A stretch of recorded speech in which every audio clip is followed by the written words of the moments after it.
II. Columbus's second voyage was the true beginning of the invasion of the Americas. The royal instructions authorizing the expedition had directed that the finest ships in Andalusia be outfitted for the trip, and that they be commanded by the most expert pilots and navigators in the realm. 17 ships made the voyage, and aboard those ships were more than 1,200 soldiers, sailors, and colonists, including a cavalry troop of lancers and half a dozen priests.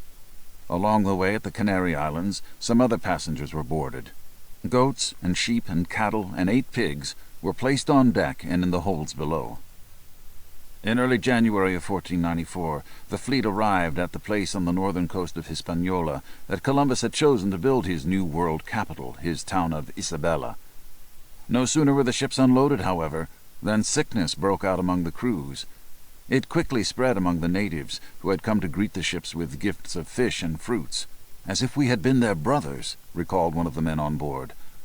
Within a few days, the admiral's surgeon reported, a third of the Spaniards had fallen ill, while natives everywhere were dead. Columbus directed groups of the healthy among his crews to explore the island's inland regions and find the fabulous gold mines they were all sure existed. But many of those men returned to the ships, having come down with the mysterious illness along the way. For years historians have speculated as to what the epidemic was that laid low so many Spaniards and killed so many native people. Carl Sauer thought it might have been some sort of intestinal infection, while Samuel Eliot Morison diagnosed it as either malaria or something caused by drinking well water and eating strange fish. Most recently, Kirkpatrick Sale has opted for bacillic dysentery, though he too lists malaria or even syphilis as among the likely culprits. Others have thought it everything from smallpox to yellow fever. While it is possible, even probable, that more than one disease was causing the afflictions, the reported symptoms had nothing of the signs of syphilis, and malaria was not then present in the Indies or the Americas, nor would it be for many years to come. For the same reasons, it could not have been yellow fever or smallpox that was wreaking all this havoc, and it certainly did not derive from something the Spanish ate or drank, because it spread like wildfire not only among the Spanish, but with particular virulence among the Indian people all across the island. No, the most recent and original medically informed hypothesis, and the one that goes the furthest in explaining reported symptoms, including high mortality and the extraordinary contagiousness, identifies influenza as the cause, influenza carried by those Canary Islands pigs. If, as the Spanish physician and medical historian Francisco Guerra now contends, the epidemic that ravaged Hispaniola in 1494 was swine influenza, it would have been a pestilence of devastating proportions. For it now appears that it was swine flu that swept the world in 1918, killing off at least 20 million people before it finally dissipated. Like other people in the Americas, and unlike the Spanish, the natives of Hispaniola had no previous exposure to the virus, nor to the numerous other diseases that, historically in other parts of the world, had spread from domesticated animal hosts. Other than small dogs in some locations and llamas in the Andes, few animals were domesticated anywhere in the hemisphere, and of the many plagues that in time would overwhelm the America's native peoples, influenza, of various types from both humans and non-human vectors, was second only to smallpox and maybe measles as the most rapid epidemic killer of them all. Whatever it was, in any case, the imported pathogen moved among the native people with a relentlessness that nothing ever had in all their history. "So many Indians died that they could not be counted," wrote Gonzalo Fernandez de Oviedo, adding that all through the land the Indians lay dead everywhere. The stench was very great and pestiferous. And in the wake of the plague they had introduced, the Spanish soldiers followed, seeking gold from the natives, or information as to where to find it. They were troubled by the illness, and numbers of them died from it. But unlike the island natives, the European invaders and their forebears had lived with epidemic pestilence for ages. Their lungs were damaged from it, their faces scarred with pox, but accumulations of disease exposure allowed them now to weather much. So they carried infections with them everywhere they went, burdensome but rarely fatal, except to the natives that they met. Following the admiral's orders, reconnaissance parties were sent out across the island and off to Cuba, Jamaica, and to other nearby lands. The Spanish plagues raced on ahead.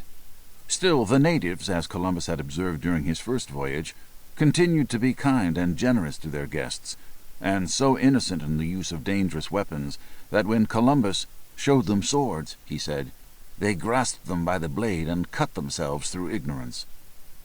Wherever the marauding, diseased, and heavily armed Spanish forces went out on patrol, accompanied by ferocious armored dogs that had been trained to kill and disembowel, they preyed on the local communities, already plague-enfeebled, forcing them to supply food and women and slaves and whatever else the soldiers might desire. At virtually every previous landing on this trip, Columbus's troops had gone ashore and killed indiscriminately, as though for sport, whatever animals and birds and natives they encountered, looting and destroying all they found, as the admiral's son Fernando blithely put it. Once on Hispaniola, however, Columbus fell ill, whether from the flu or more likely from some other malady, and what little restraint he had maintained over his men disappeared as he went through a lengthy period of recuperation. The troops went wild, stealing, killing, raping, and torturing natives, trying to force them to divulge the whereabouts of the imagined treasure houses of gold. The Indians tried to retaliate by launching ineffective ambushes of stray Spaniards, but the combined killing force of Spanish diseases and Spanish military might was far greater than anything the natives could ever have imagined. Finally, they decided the best response was flight. Crops were left to rot in the fields as the Indians attempted to escape the frenzy of the conquistadors' attacks. Starvation then added its contribution, along with pestilence and mass murder, to the native people's woes. Some desperate Hispaniola natives fled to other islands. One of these, a cacique named Ataway, brought with him to Cuba as many of his surviving people as he could, and what little gold that they possessed. Once there, in a place called Punta Maisi, he assembled his followers together and displayed for them the treasures that they had, explaining that this was what the Spanish troops were after, that these apparently were objects of worship to the murderous invaders. Whereupon, to protect his people from the greed and savagery of these vile strangers, he threw the gold to the bottom of a nearby river. It didn't work. The Spanish found Ataway and his people, killed most of them, enslaved the others, and condemned their leader to be burned alive. Reportedly, as they were tying him to the stake, a Franciscan friar urged him to take Jesus to his heart, so that his soul might go to heaven, rather than descend into hell. Ataway replied that if heaven was where the Christians went, he would rather go to hell. The massacres continued. Columbus remained ill for months, while his soldiers wandered freely. More than 50,000 natives were reported dead from these encounters by the time the admiral had recovered from his sickness. And when at last his health and strength had been restored, Columbus's response to his men's unorganized depredation was to organize them. In March of 1495, he massed together several hundred armored troops, cavalry, and a score or more of trained attack dogs. They set forth across the countryside, tearing into assembled masses of sick and unarmed native people, slaughtering them by the thousands. The pattern set by these raids would be the model the Spanish would follow for the next decade and beyond.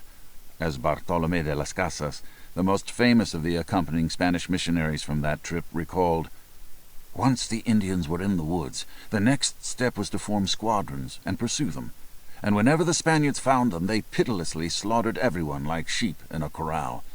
It was a general rule among Spaniards to be cruel, not just cruel, but extraordinarily cruel, so that harsh and bitter treatment would prevent Indians from daring to think of themselves as human beings, or having a minute to think at all. So they would cut an Indian's hands and leave them dangling by a shred of skin, and they would send him on saying, 'Go now, spread the news to your chiefs.' They would test their swords and their manly strength on captured Indians, and place bets on the slicing off of heads or the cutting of bodies in half with one blow. They burned or hanged captured chiefs. At least one chief, the man considered by Columbus to be Hispaniola's ranking native leader, was not burned or hanged, however. He was captured, put in chains, and sent off by ship for public display and imprisonment in Spain. Like most of the Indians who had been forced to make that voyage, though, he never made it to Seville. He died en route. With the same determination Columbus had shown in organizing his troops' previously disorganized and indiscriminate killings, the admiral then set about the task of systematizing their haphazard enslavement of the natives. Gold was all that they were seeking, so every Indian on the island who was not a child was ordered to deliver to the Spanish a certain amount of the precious ore every 3 months. When the gold was delivered, the individual was presented with a token to wear around his or her neck as proof that the tribute had been paid. Anyone found without the appropriate number of tokens had his hands cut off. Since Hispaniola's gold supply was far less than what the Spaniards' fantasies suggested, Indians who wished to survive were driven to seek out their quotas of the ore at the expense of other endeavors, including food production. The famines that had begun earlier, when the Indians attempted to hide from the Spanish murderers, now grew much worse, while new diseases that the Spanish carried with them preyed ever more intensely on the malnourished and weakened bodies of the natives, and the soldiers never ceased to take delight in killing just for fun. Spanish reports of their own murderous sadism during this time are legion. For a lark they tore babes from their mother's breast by their feet and dashed their heads against the rocks. The bodies of other infants they spitted together with their mothers and all who were before them on their swords. On one famous occasion in Cuba, a troop of 100 or more Spaniards stopped by the banks of a dry river and sharpened their swords on the whetstones in its bed.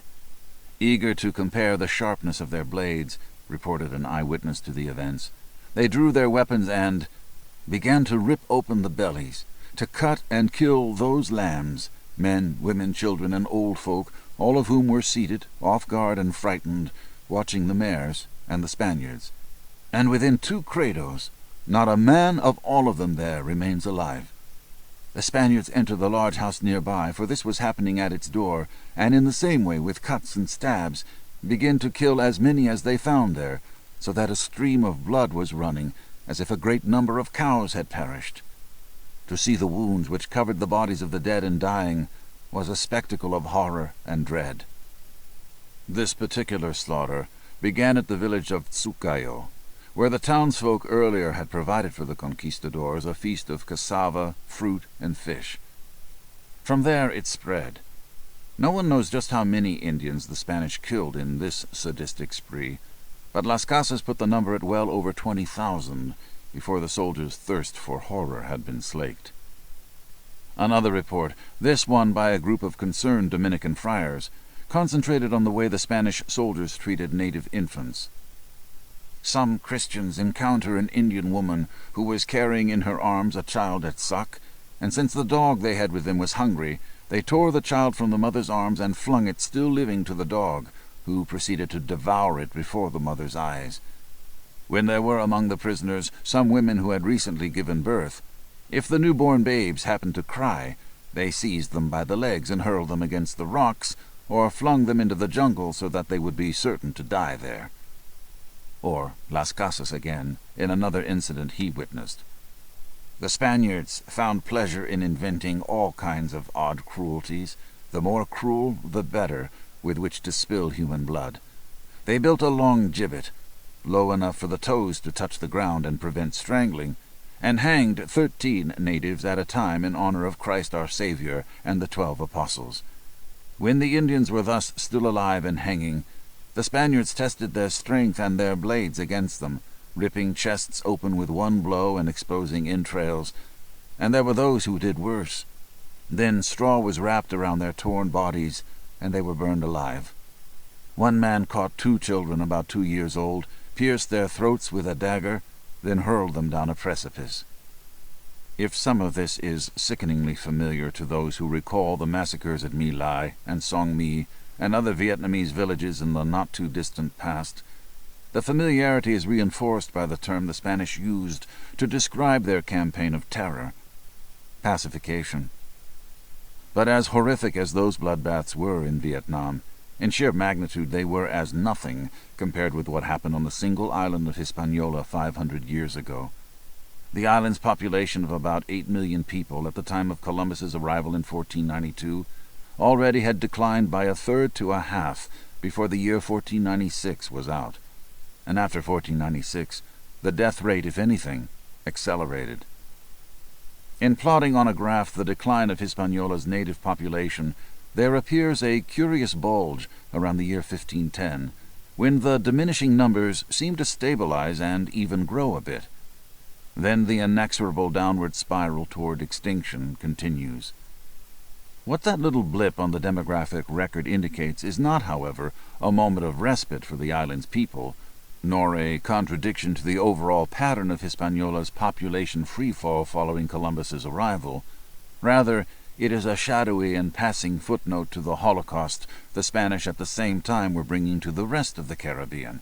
For that fleeting instant of population stabilization was caused by the importation of tens of thousands of slaves from surrounding islands in a fruitless attempt by the Spanish to replace the dying natives of Hispaniola. But death seized these imported slaves as quickly as it had Hispaniola's natives, and thus the islands of the Bahamas were rapidly stripped of perhaps 500,000 people, in large part for use as short-lived replacements by the Spanish for Hispaniola's nearly eradicated indigenous inhabitants. Then Cuba, with its enormous population, suffered the same fate. With the Caribbean's millions of native people thereby effectively liquidated in barely a quarter of a century, forced through the murderous vortex of Spanish savagery and greed, the slavers turned next to the smaller islands off the mainland coast. The first raid took place in 1515, when natives from Guanaja and the Bay Islands off Honduras were captured and taken to forced labor camps in depopulated Cuba. Other slave expeditions followed, and by 1525, when Cortés arrived in the region, all the Bay Islands themselves had been entirely shorn of their inhabitants. In order to exploit most fully the land and its populace, and to satisfy the increasingly dangerous and rebellion-organizing ambitions of his well-armed Spanish troops, Columbus instituted a program called the repartimiento, or Indian grants, later referred to in a revised version as the system of encomiendas. This was a dividing up, not of the land, but of entire peoples and communities, and the bestowal of them upon a would-be Spanish master. The master was free to do what he wished with his people, have them plant, have them work in the mines, have them do anything, as Carl Sauer puts it, without limit or benefit of tenure. The result was an even greater increase in cruelty and a magnification of the firestorm of human devastation. Caring only for short-term material wealth that could be wrenched up from the earth, the Spanish overlords on Hispaniola removed their slaves to unfamiliar locales. The roads to the mines were like ant-hills, Las Casas recalled, deprived them of food, and forced them to work until they dropped. At the mines and fields in which they labored, the Indians were herded together under the supervision of Spanish overseers, known as mineros in the mines and estancieros on the plantations, who treated the Indians with such rigor and inhumanity that they seemed the very ministers of hell, driving them day and night with beatings, kicks, lashes, and blows, and calling them no sweeter names than dogs. Needless to say, some Indians attempted to escape from this. They were hunted down with mastiffs. When found, if not torn apart on the spot, they were returned, and a show trial was held for them and for the edification of other Indians who were made to stand and watch. The escapees were brought before the visitador, Spanish inspector magistrate, and the accuser, that is, the supposedly pious master, who accused them of being rebellious dogs and good-for-nothings, and demanded stiff punishment. The visitador then had them tied to a post, and he himself, with his own hands, as the most honorable man in town, took a sailor's tarred whip as tough as iron, the kind they use in galleys, and flogged them until blood ran from their naked bodies, mere skin and bones from starvation. Then, leaving them for dead, he stopped and threatened the same punishment if they tried it again. Occasionally, when slaves were so broken by illness, malnutrition, or exhaustion unto death that they became incapable of further labor output, they were dismissed from the mines or the fields where they worked. Las Casas estimated that perhaps 10% of the Indian conscripts survived long enough for this to happen. However, he continued, when they were allowed to go home, they often found it deserted, and had no other recourse than to go out into the woods to find food and to die. When they fell ill, which was very frequently because they are a delicate people unaccustomed to such work, the Spaniards did not believe them, and pitilessly called them lazy dogs, and kicked and beat them. And when illness was apparent, they sent them home as useless, giving them some cassava for the 20 to 80 league journey. They would go then, falling into the first stream, and dying there in desperation. Others would hold on longer, but very few ever made it home. I sometimes came upon dead bodies on my way, and upon others who were gasping and moaning in their death agony, repeating, "Hungry, hungry." In the face of utter hopelessness, the Indians began simply surrendering their lives. Many committed suicide. Many refused to have children, recognizing that their offspring, even if they successfully endured the Spanish cruelties, would only become slaves themselves. And others, wrote Las Casas, saw that without any offense on their part, they were despoiled of their kingdoms, their lands and liberties, and of their lives, their wives and homes. As they saw themselves each day perishing by the cruel and inhuman treatment of the Spaniards, crushed to the earth by the horses, cut in pieces by swords, eaten and torn by dogs, many buried alive and suffering all kinds of exquisite tortures, they decided to abandon themselves to their unhappy fate with no further struggles, placing themselves in the hands of their enemies, that they might do with them as they liked. Other natives, in time, did find ways to become reunited with whatever remained of their families, but when most wives and husbands were brought back together, they were so exhausted and depressed on both sides that they had no mind for marital communication, and in this way they ceased to procreate. As for the newly born, they died early because their mothers, overworked and famished, had no milk to nurse them, and for this reason, while I was in Cuba, 7,000 babies died in 3 months. Some mothers even drowned their babies from sheer desperation, while others caused themselves to abort with certain herbs that produced stillborn children. In this way husbands died in the mines, wives died at work, and children died from lack of milk, while others had not time or energy for procreation, and in a short time this land, which was so great, so powerful and fertile, though so unfortunate, was depopulated. By 1496, we already have noted, the population of Hispaniola had fallen from 8 million to between 4 and 5 million. By 1508, it was down to less than 100,000. By 1518, it numbered less than 20,000. And by 1535, say the leading scholars on this grim topic, for all practical purposes, the native population was extinct. In less than the normal lifetime of a single human being, an entire culture of millions of people, thousands of years resident in their homeland, had been exterminated. The same fate befell the native peoples of the surrounding islands in the Caribbean as well.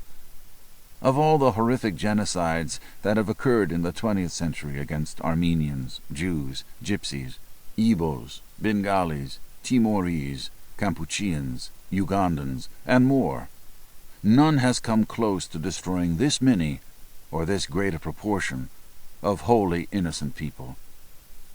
And then the Spanish turned their attention to the mainland of Mexico and Central America.